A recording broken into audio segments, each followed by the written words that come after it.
On a beaucoup entendu parler de l'IA, des chatbots, des images générées, ça fait les gros titres.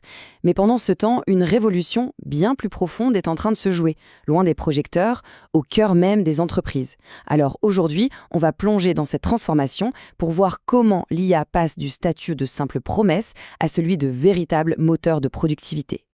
Voilà notre programme. D'abord, on va regarder au-delà du buzz pour trouver la vraie valeur. Ensuite, on verra des chiffres assez incroyables sur l'adoption de l'IA et son impact sur la productivité. On se demandera aussi si tout le monde en profite de la même façon, avant d'analyser ce que font les meilleurs. Et pour finir, on essaiera de voir ce qui nous attend. Allez, on commence par le début. C'est le moment de laisser un peu de côté l'excitation générale pour se poser la vraie question. Où et comment est-ce que l'IA crée de la valeur, de la vraie valeur économique pour les entreprises? Et cette citation du rapport d'OpenAI résume parfaitement l'idée. Le plus important, ce n'est pas le potentiel, c'est l'application concrète. On a dépassé le stade du « ce que l'IA pourrait faire » pour entrer dans l'ère de « ce qu'elle fait déjà ». Le message est donc très clair. Le vrai terrain de jeu de l'IA, aujourd'hui, ce n'est plus seulement les labos de recherche. C'est nos bureaux, nos usines. La question n'est plus de savoir si les entreprises vont utiliser l'IA, mais bien comment elles vont s'en servir pour tout réinventer. Bien, maintenant passons aux chiffres. Et attention, l'adoption de l'IA en entreprise, ce n'est pas une petite croissance tranquille, c'est une véritable explosion. Premier chiffre, et il est déjà impressionnant, le volume de messages sur ChatGPT Enterprise a été multiplié par 8 en un an seulement. Ça montre bien que les employés l'intègrent massivement dans leur quotidien. Mais alors là, ce chiffre est juste fou. Une augmentation de 320 fois de ce qu'on appelle les jetons de raisonnement. En clair, ça veut dire qu'on ne demande plus seulement à l'IA d'écrire un email, on lui demande de vraiment réfléchir, de résoudre des problèmes complexes. Et pour compléter ce tableau, le nombre de personnes qui utilisent des versions personnalisées de GPT, adaptées à leur entreprise, a été multiplié par 19 cette année. Le sur-mesure est en train de s'imposer. Alors, qu'est-ce que ça veut dire, toute cette avalanche de chiffres? Eh bien, ça signifie qu'on a passé un cap. L'IA n'est plus un gadget. Elle s'ancre maintenant au cœur même des processus de travail. Ok, cette croissance est impressionnante, c'est certain.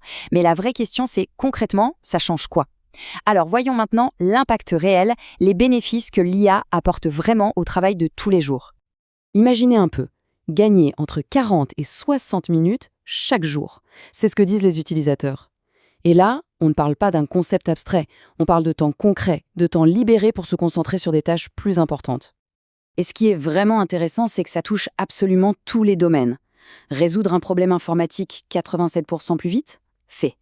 Lancer une campagne marketing 85% plus rapidement? C'est fait aussi.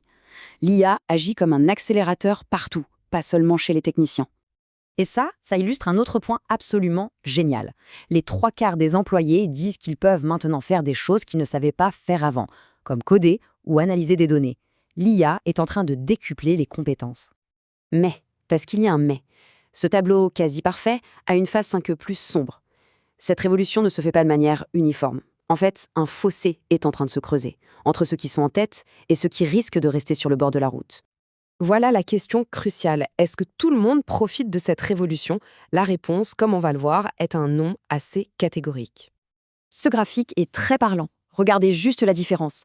Les utilisateurs les plus pointus, qu'on appelle les travailleurs d'avant-garde, utilisent l'IA 6 fois plus que l'employé moyen. C'est un premier signe très clair de la fracture.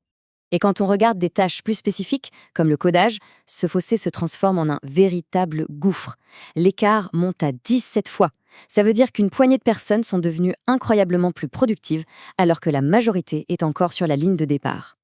Ce qui est paradoxal, c'est que même chez les gens qui utilisent déjà l'IA, beaucoup passent à côté des fonctions les plus puissantes. Regardez, presque un utilisateur sur 5 n'a jamais touché à l'analyse de données. Il y a un potentiel énorme qui dort. D'accord, on a vu le problème. La question à 1 million, c'est comment on fait pour être du bon côté de la barrière? Quelle est la recette des leaders? On va se pencher sur ce qui caractérise les entreprises qui réussissent le mieux. Prenons un exemple bien concret, celui de l'entreprise Lowe's. C'est simple, leur taux de conversion a plus que doublé. Doublé. Voilà ce qui arrive quand l'IA est intégrée de manière vraiment intelligente. Alors, leur secret? Ce n'est pas de la magie, c'est une méthode, une approche très structurée en 5 points. Ça commence par une bonne base technique, puis il faut s'assurer que tout le monde utilise les outils de la même façon. Mais le plus important, c'est l'humain. Il faut que la direction soit à fond derrière le projet et qu'on accompagne les équipes dans ce changement. Bon, on arrive au terme de cette analyse. Alors, que faut-il retenir de tout ça? En fait, on est moins sur une conclusion que sur un point de départ, le début d'une nouvelle réalité pour toutes les organisations. C'est vraiment ça l'idée principale à retenir. On passe d'une vision où l'IA est un outil en plus, un bonus, à une réalité où elle devient l'infrastructure de base. C'est aussi essentiel qu'Internet ou l'électricité. Et ça nous laisse avec cette question pour finir. La technologie est là, elle fonctionne. Le véritable obstacle aujourd'hui, ce n'est plus la technique. C'est la capacité de l'organisation à s'adapter, à se préparer. La question qu'il faut se poser n'est plus est-ce que l'IA est prête pour l'entreprise, mais bien est-ce que l'entreprise est prête pour l'IA.